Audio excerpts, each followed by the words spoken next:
القراءة النقدية الأخيرة ثم دكتور أحمد البسوسي أسامة جاي شاعر ولا ناقد؟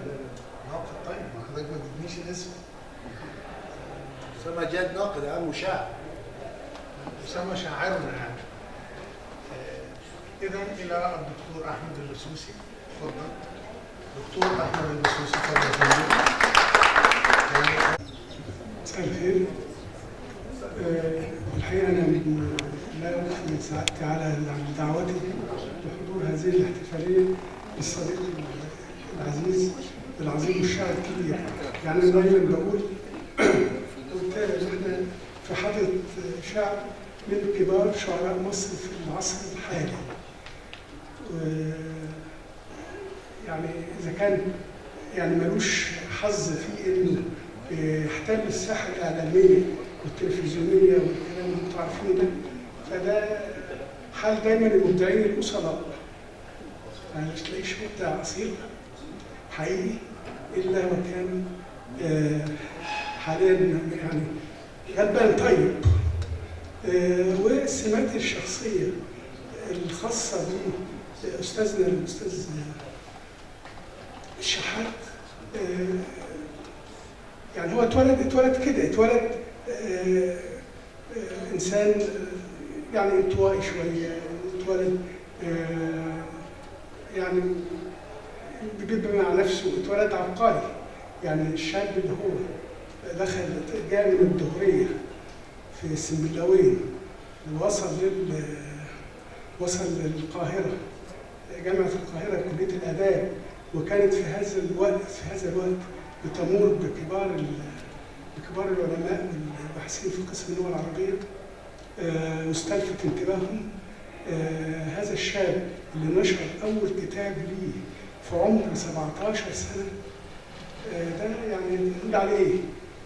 يعني كان دايما بيجمع ما بين العمل، بيشتغل وبيدرس، وظل في مخاض يعني عنده خصوبة إبداعية أهلته فعلا إنه يستلفت نظر كل أساتذته، وبقى معروف عندهم قوي، وكانوا من كبار الأساتذة وقتها اللي عاش معهم كده في فترة السبعينات في جامعة القاهرة. ونجح في يعني في كل حاجة. هي المفارقة طبعا إن بعد ده كله اشتغل في الرياضة. يعني اللي جاب الرياضة للإبداع الأدبي والثقافة والكلام ده، كانت المفارقة بس. إنما يعني ممكن نتجاوز عنها ونقول إن هي من العبقرية، إن هو دخل في هذا المجال بالصدفة، دخل في هذا المجال مضطرا، دخل في هذا المجال.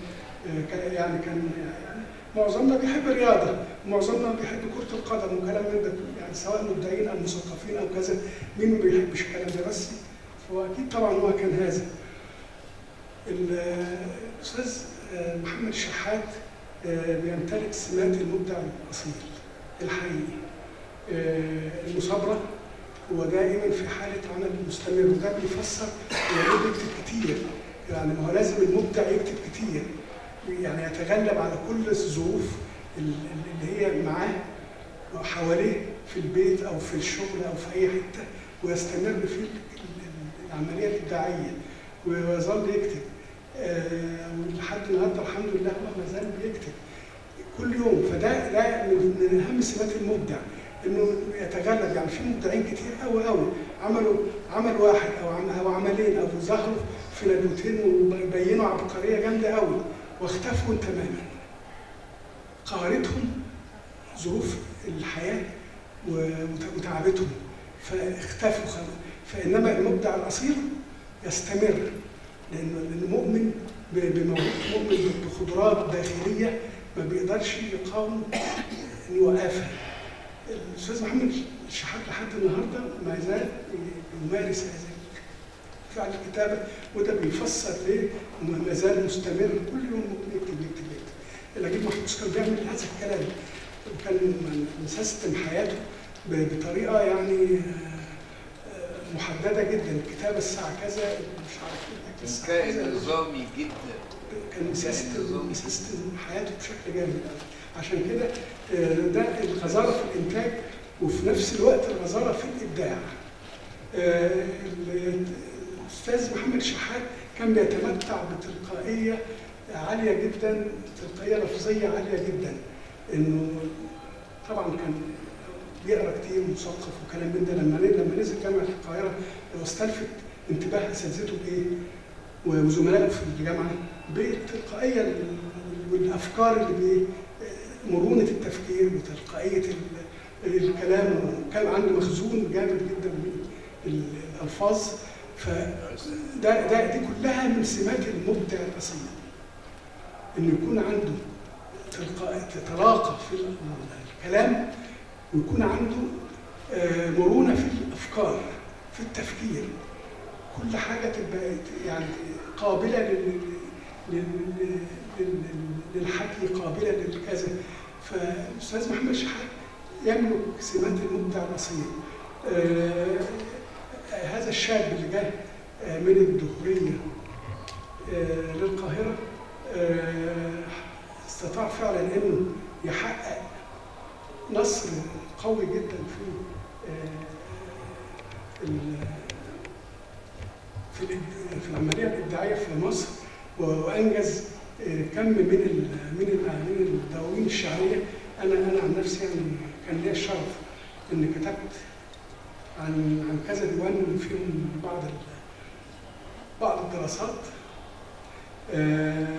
من ضمنها مثلا ركفة مقامات. هذا الديوان ده انا بعتبره يعني ايه، في تجليات المبدع اللي هو يعني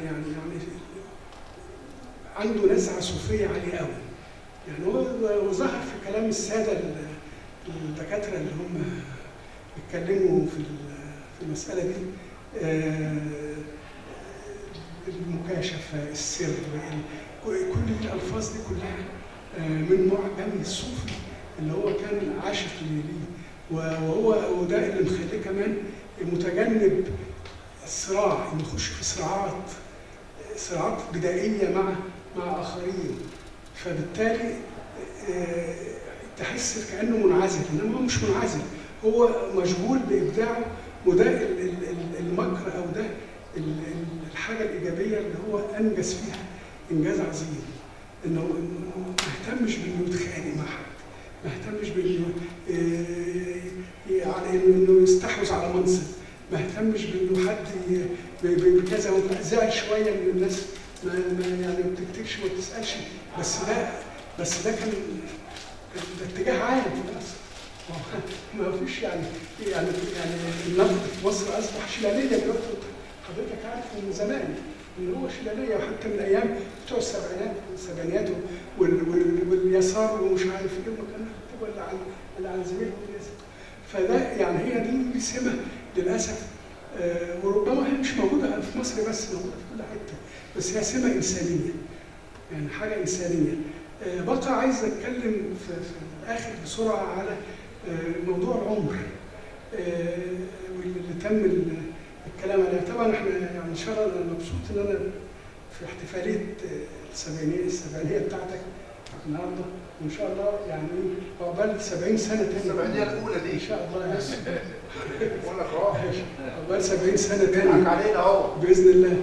بس هو يعني ما يتعلق بالبحوث النفسيه الخاصه بالعلاقه بين العمر والابداع، هي يعني مش يعني هي الواضح مؤكد ان خصوبه الابداع بتبقى في سن الشباب. القوه والابداع بتبقى في سن الشباب، وده تعرفه من الهيستوري بتاع كل المبدعين الاجانب وحتى المصريين. بيبقى المخ متوهج جدا، ومع الوقت بيحصل تآكل طبيعي في القدرات العقليه. هو حتى احنا عاملينها في نسب، لما بنيجي نقيم الذكاء او نقيم حاجه بيبقى في نسب كده للعمر. يعني انت بتعمل اختبار ذكاء، عندك كام سنه؟ عندك 70 سنه. طيب خدت كذا، نخصم منهم كذا علشان دول التآكل الطبيعي اللي حصل في القدرات العقليه. فهو انما ما فيش بحث مباشر حاليا في الوقت الحالي او في الزمن الحالي انه تم بين العلاقه بين العمر. انما انا اظن ان يعني نجيب محفوظ لحد ما وصل حاجه و90 سنه ظل يبدع بابداعات قويه مش قليله. 96 سنه كان عنده 95 كان يملي لما عمل السيره، لما اصدق السيره الذاتيه وعمل احلام. فهو يعني يعني المبدع بالذات بيبقى في الحقيقه بيبقى قوي، يعني سيكولوجيا بيبقى قوي وعنده قوه نفسيه داخليه بيقدر يقاوم فيها عوامل التعريه الطبيعيه اللي بتحصل للناس بشكل طبيعي. فده يعني انا عايزه يطمن ان احنا منتظرين منه دواوين اكتر واكتر، مش يعني هتاثر خالص على الموضوع السني ده. وانا كنت متحفظ على ذكرها والكلام فيها كتير، يعني العمر مجرد رقم يعني انا كان يعجبني قوي الفنان حسين فهمي لما دايما يكلموا يقول لهم انا ما اعرفش، ماليش دعوه، انا دي مش حفيدتي، ده بنت مش عارف ايه. فهو يعني احنا وبعدين زي ما انتم عارفين ان الرعايه الصحيه في العالم كله ارتفعت بزياده القدره على الكشف عن الامراض والادويه واختراع الادويه والكلام ده، فتسبب عنه ان اطاله الاعمار. يعني اوروبا بيسموها القاره العجوز ليه؟ لان الناس اللي فوق ال90 كتير جدا، صحيح كتير جدا يعني، وعايشين وماشيين وبقوا عبء على الاقتصاد، بيعتبروه عبء على الاقتصاد الاوروبي. فكل ما زادت الرعايه الصحيه كل ما زاد العمر. فاحنا مش يعني احنا بنفكر دلوقتي في مصر ان هم يرفعوا سن المعاش. معلش 60 ده واحد بيلعب، ممكن يلعب كوره، ده لسه ما بداش 60 يلعب كوره فيطلع معاش ازاي؟ فعايزين يزودوا سن المعاش علشان يستفيدوا اكتر بيه. فالعمر ملوش علاقه، وربنا يديلك الصحه وتستمتع دايما بوقتك وتستمتع وتمتعك بابداعاتك كتيره يعني باذن الله. شكرا جزيلا. الدكتور احمد البسوسي الذي تناول معنا سمات المبدع البسيط.